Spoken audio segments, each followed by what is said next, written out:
Hi everybody, my name is Wally Morris. I am a physical therapist here in Steamboat Springs, Colorado. I own and operate Elevated Physical Therapy, which is a pelvic health and wellness concierge practice. I particularly love working with pregnant and postpartum women, so I thought it would be fun to put together some exercises for you guys to do while you're in quarantine. They require very little space and very little equipment, if any equipment at all. All equipment is optional. These exercises are great for anyone who's recovering from having a baby. So if you're in the postpartum stage, and remember that postpartum is forever, so you don't have to have just had a baby 6 weeks or so ago. These exercises are also really wonderful for women who are pregnant and who want to be doing some moves and exercises for their body that are going to be particularly helpful as they move into their pregnancy and will be helpful for recovery in the postpartum period. Sorry, my hair looks really funny, so I'm gonna fix it. So please bear with me, guys, as we do this video. I've been having some technical difficulties, so hopefully this will work out. So the couple of things that you can have if you want them are going to be a towel, just like a little hand towel, again, not required, and a weight, again, not a requirement. If you don't have weights at home, you can use like a can of soup or your diaper bag or something that's like a little bit heavier. We're just going to be holding it right here for one of the exercises. Okay, so to get started, we're going to start with a warm-up, and then we'll go into some more of the like endurance or strength training exercises. I'm going to give a bunch of different modifications so that you can work at whatever level that you are currently at. And I hope that you'll be gracious with yourself and know that, like, if I'm offering a plank and you can't do a plank, that's totally fine. Or if a plank doesn't feel good, then you'll do one of the variations that I provide. Yeah, so let's get started. So we want to start up, hopefully you guys can see my face, with a little bit of a warm-up. So in our warm-up, we're going to really be working on getting out of this anterior pelvic tilt, which tends to be a place that a lot of us find ourselves in when we're pregnant and after pregnancy. And everything that we're doing here is to really retrain our body, retrain those neuromuscular connections to get back to where they should be and to get back into better alignment. So what we're going to start off with is a duck walk. So with the duck walk, I want you to think getting your legs or your feet hip width apart. You can have your toes pointing out. You want to be a little bit externally rotated, and you're going to sit back into a squat, and you're just going to lift your feet up and down. It feels really silly, but it's a nice way to warm up those hips. You're also opening up the pelvic floor, and you're taking your pelvis out of that anterior pelvic tilt, which is a position that it likes to be in. We're also going to start off with squats. They're going to technically be part of our warm-up, but they're also a bit of a strengthening activity and a really important motion that we need to make sure we're doing correctly because it is very functional. Okay, good. So you can duck walk as long as you want to feel warmed up. Everything I'm giving you, you can do in your own time, so you can fast forward through this video as need be. But we're going to stop there with the duck walks, and we're going to start with squats. So with our squats, we're going to come down in the count of 5. 1, 2, 3, 4, 5. And then we're going to hold here for a count of 5 because this is a really lovely place to open up the pelvic floor. If you've had a baby, these muscles can undergo some trauma. And if you're currently pregnant, these muscles are not working at their full function because of the baby sitting on them. And then we come up in a count of 1. And again, 1, 2, 3, 4, 5. Hold, 1, 2, 3, 4, 5. So I want you to continue if this feels good for you. We're going to try to do about 5 reps, 5 times. If that doesn't feel good to you, find a countertop, and you're going to hold on to that countertop to allow for some support. And you're going to come down, 5, 4, 3, 2, 1, and hold, 5, 4, 3, 2, 1, and push up. So when you're doing these, we're really working, I have a nice anterior pelvic tilt if I'm not paying attention. So we're really looking on coming out of that and coming down with a straight back or straight spine. So you can engage your core to help you do that. And hold, 1, 2, 3, 4, 5. Come up, 1, and down, 1, 2, 3, 4, 5, and hold, 1, 2, 3, 4, 5, and come up. Keep going if those are working for you in either of those variations. If you need a little bit more, this is where the weight comes in. So you're gonna hold the weight right around chest height. Make sure you drop your shoulders down, and you're gonna come down, 5, 4, 3, 2, 1, hold, 5, 4, 3, 2, 1, and up for 1, and down, 5, 4, 3, 2, 1, and hold, 5, 4, 3, 2, 1, and up. We'll go for one more, 5, 4, 3, 2, 1, and hold, 5, 4, 3, 2, 1, and come up. Can't remember if I said 1 or 2, so one more, 5, 4, 3, 2, 1, and hold, 5, 4, 3, 2, 1, and push up. So this squats are really great because we're working our glutes, we're working our core, we're getting out of that anterior pelvic tilt. So again, at home, I want you to try to do 5 reps and try to do 5 sets of those, or whatever number feels appropriate for you. It's all about listening to your body and to what feels right. And by listening to your body, I mean you're able to perform the exercise properly with the right alignment, no pain, no leaking, and good core engagement. So those are kind of what you're looking for. Oh, and no heaviness. You don't want to feel heaviness down here either. So if you do feel any of those things, please reach out to me and I'd be happy to help walk you through some suggestions or modifications. Okay, so moving on, I want to talk a little bit about Kegels. Kegels are really important during pregnancy and during the postpartum period, but you don't need to do them, I'm gonna come a little closer. You don't need to do them all day, every day. And it's also really important to be doing them correctly. So I'm gonna give you 2 different options for Kegels.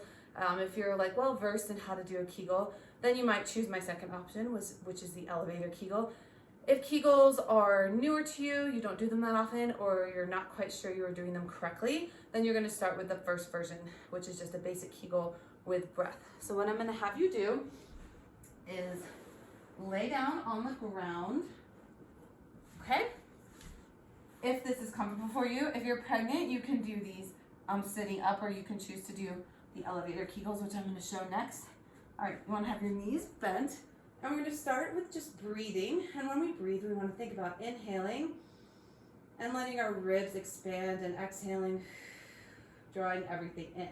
When you perform your Kegel, you wanna use your breath, and I can explain in another video why, but really we want to inhale and let our pelvic floor relax. Exhale, draw everything up and in.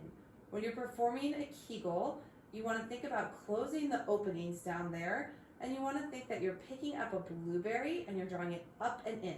So there's a squeeze and a lift. So you're going to inhale, let everything go, let your ribs expand. Exhale, pick up that blueberry, and then on the inhale, drop the blueberry as your ribs expand. Exhale, draw everything up and in.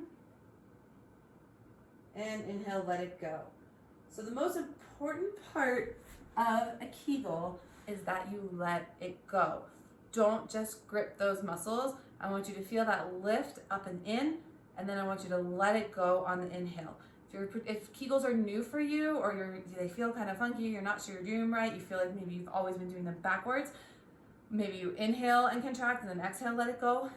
This is the time to lay on your back or be sitting and to just practice the coordination of this pelvic floor exercise.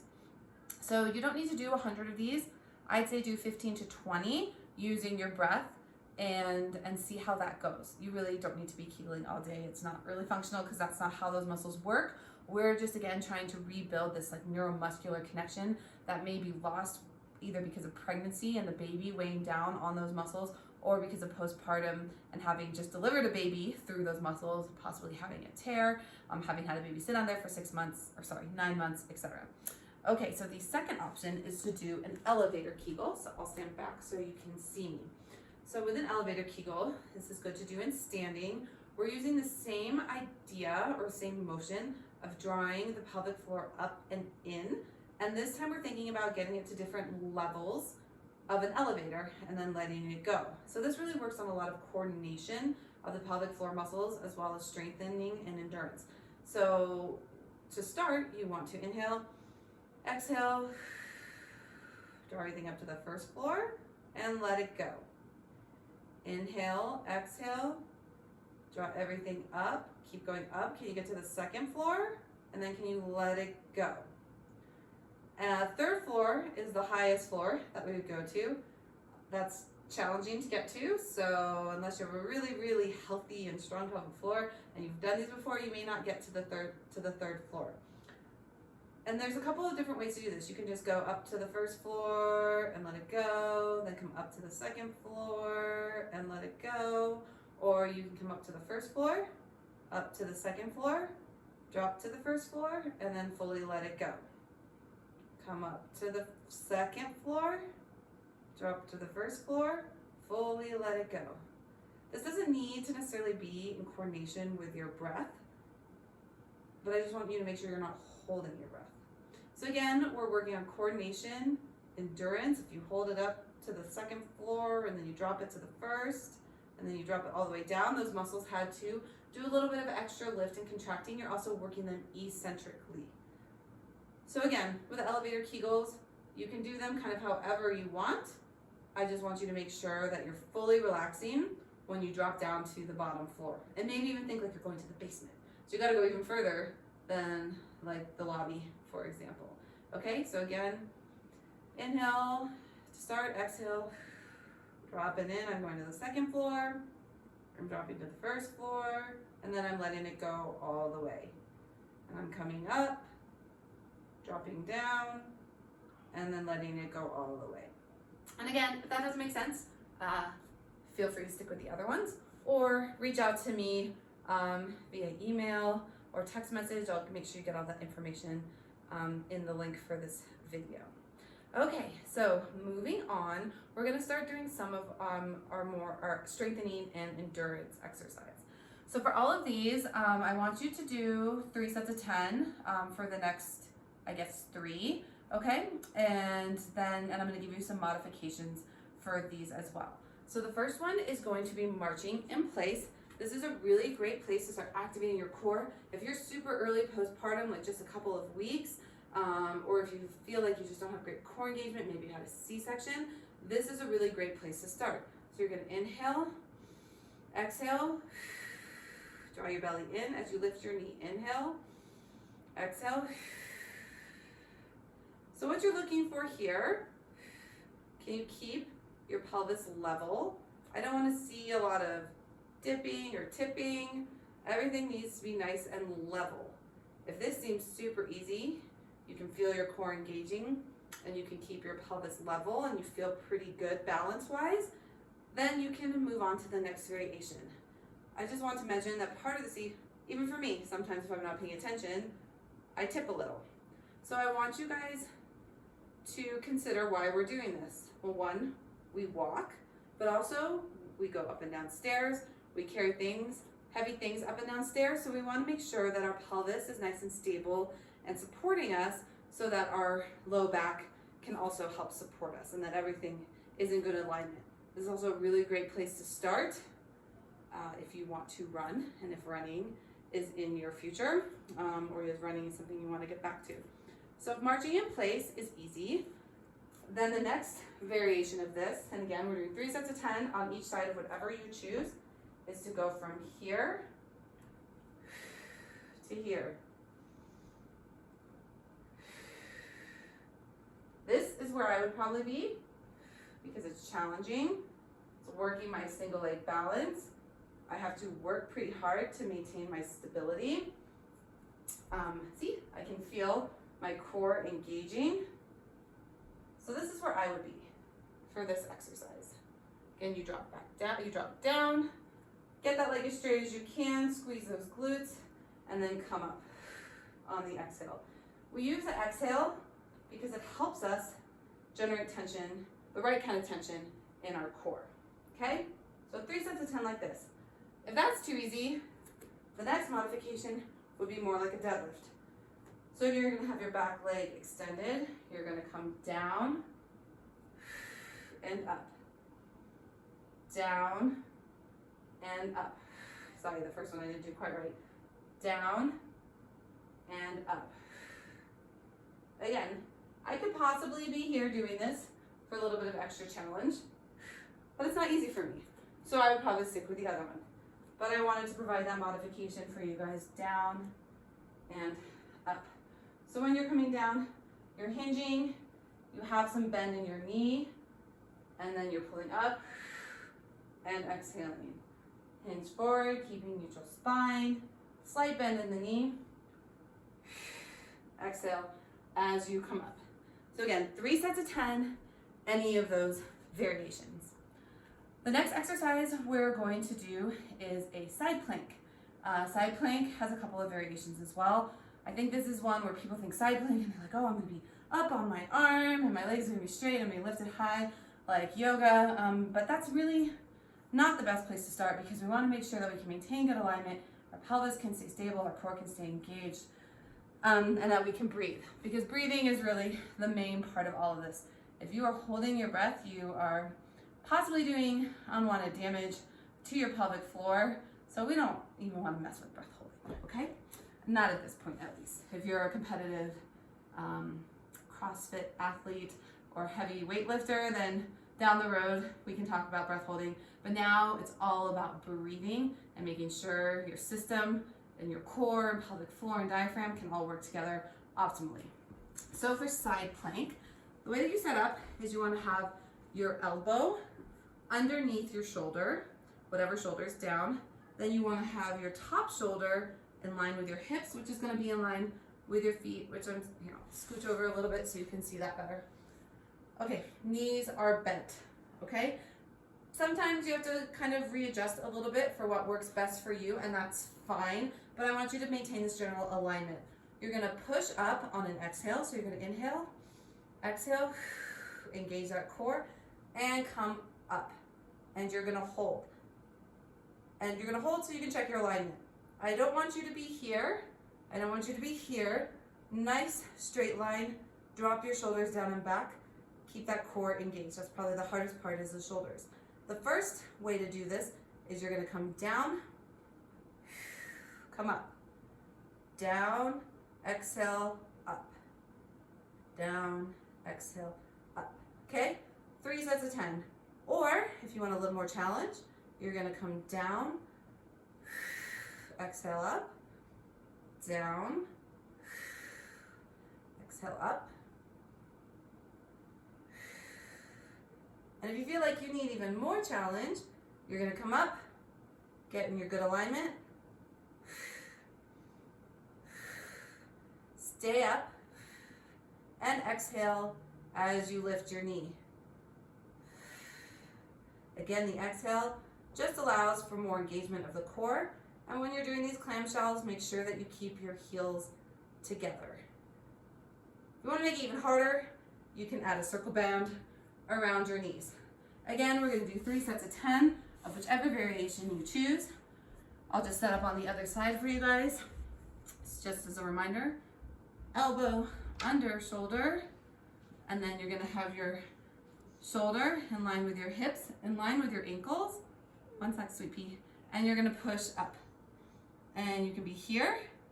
You can come up and down. That's our first variation, right? You can be here. What are you doing? Or you can be here, up. And What are you doing, Mama? making an exercise video, sweets. So my right side is harder than my left side. So you might find that right side and left side differ. Goal, 3 sets of 10 on each side. I was gonna ask her where my iPad is. Ask Daddy. He doesn't know. Look in the kitchen or look on the counters in the kitchen. I looked in the kitchen. Okay, and well I give me don't know a where couple the minutes and then camera I'll come help you, okay? Sorry about the interruption, guys. So next we are going to do bridges. Bridges, like squats, are another great exercise to really get your glutes engaged and your core engaged. And again, like with everything else, we want good spinal alignment, nice neutral spine. So you're going to lie on your back. And for my pregnant friends, please know that as long as you feel okay in this position, you are okay. We're not going to be in this position long enough to really obstruct the inferior vena cava, which is what we're concerned about when laying on our backs during pregnancy. But if you don't feel comfortable bridging, then I'll give you another option in a minute. So for the bridges, you want to make sure you have a neutral spine. So you don't want to be arched up, but you also don't want to be like pushing down into the floor. So you can tilt your pelvis and kind of rock your pelvis to find that neutral position. So we're going to start with a double leg bridge. That's going to be our basic or kind of foundational movement for the bridge. So you will inhale, exhale, and push up on the exhale, making sure that your core is engaged and you're squeezing through your glutes, and then come down and up. 3 sets of 10, just like this. What you're looking for, and also I didn't mention, but you want your heels pretty close to your fingers so you can almost graze them with your fingers. Graze your heels with your fingers. And you're looking again, can you keep a stable pelvis? So can you keep your pelvis from shifting when you come up and down? Can you keep your back in nice alignment? Is it pain-free? Those are all important, or symptom-free. So if this feels pretty good, the next variation is to do a single leg bridge. So for a single leg bridge, you're going to bring one knee in. You can hold that knee, and you're going to find that neutral spine again. Inhale, exhale, push up. Same thing here. Can you maintain a neutral spine? Can you keep the knee that's in contact with the floor in a nice straight line? You don't want that knee going side to side or wobbling around. I guess I can do it here. You don't want this knee being like in and out. You want everything to stay nice and supported and in a good alignment. Good dog. So that's, thanks Soupy. That's the second variation. If that feels good, then you stay there, or you stay at the double leg bridge. And the last variation, this is where we use our towel.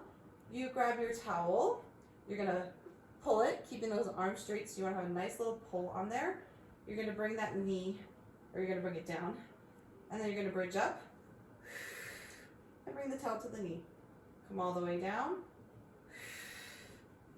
Good.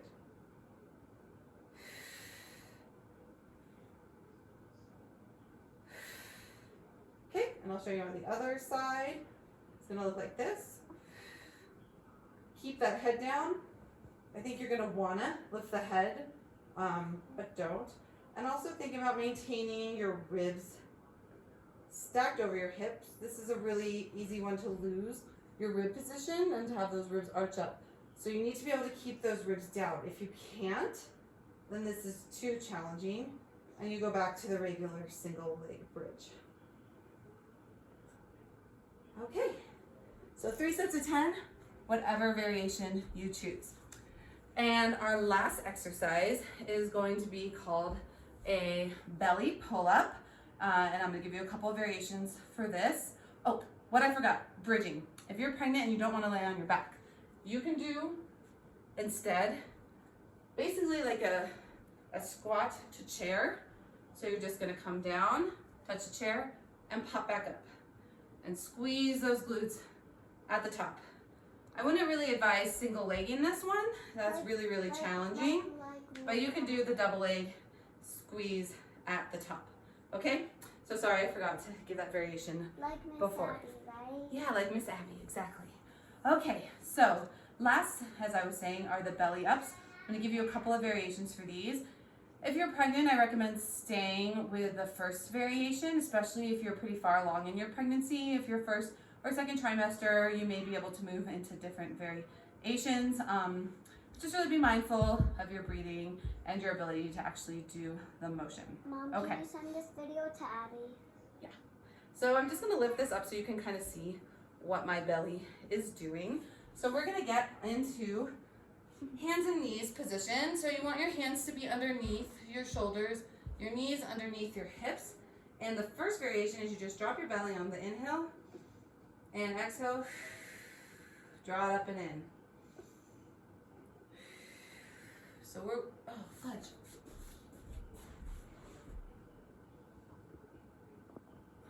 Sorry about that, I'm losing battery. So anyways, you're here. Inhale, drop your belly. Exhale, draw it up and in. Notice your spine stays neutral. It doesn't go anywhere as you drop your belly. Good. So pregnant, maybe this is called a baby up instead of a belly up. If you're early postpartum, this is a great place to stay as well. You're really working on lengthening that tissue and then drawing it back up and in. It's nice for increasing blood flow and just for really connecting with your deep core engagement. So again, you inhale, let the belly drop, and exhale, draw it all up and in. All right, the next variation is you can come into a modified plank. So you just bring your knees back and you do it here. So inhale, exhale. Inhale, drop your belly. Exhale, draw it up and in. Next variation is to do a plank. So you're here. Inhale, exhale, up and in. Inhale, exhale, up and in. And if you're feeling super duper strong, excuse me, and plank is not enough for you, you can do it in the bear crawl. So again, bear crawl, butt is down, knees are up, pushing through your hands, and inhaling, dropping the belly, exhale, draw it up and in. For these belly ups or baby ups, if you're pregnant, I want you to think about, this is Amelia, I want you to think about doing 15 to 20 reps, okay? And that's it. This is just kind of getting you towards working into a plank if you don't feel like you're there yet. And it can be it's challenging, even though you're not necessarily like holding the plank. You're really teaching those muscles what they need to be doing in this type of exercise. Mom, So, don't forget to send it to Abby. okay. So that's it. Those are the exercises. I hope that you find this helpful and useful. Please share with any of your friends who are pregnant or postpartum. And if it's something that you guys really like, I can try to do some more for you. And I'm also going to do an educational video on how the core and pelvic floor all works together. That will kind of explain a little bit more some of the cueing that I've been giving here. But again, please let me know if you have any questions, and I'll be happy to answer them for you. Thank you so much for tuning in, and I hope that you guys are all staying well and taking care during this crazy, crazy time. Want to say goodbye? Bye, Abby. Say bye. Bye, Abby.